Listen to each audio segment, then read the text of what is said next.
আমরা পানি দেখতে যাইতেছি, আপনারাও দেখবেন কি লাগাতে পানি হয়েছে আমাদের এলাকায়।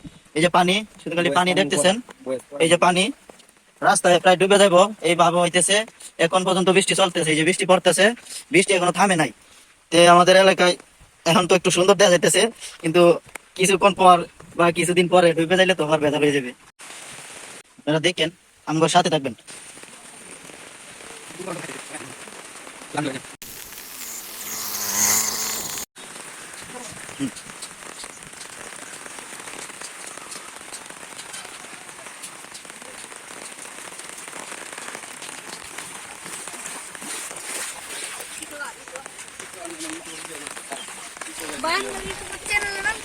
লুঙ্গি টানা লাগবে, দেখি আয় বসে লুঙ্গি খুলে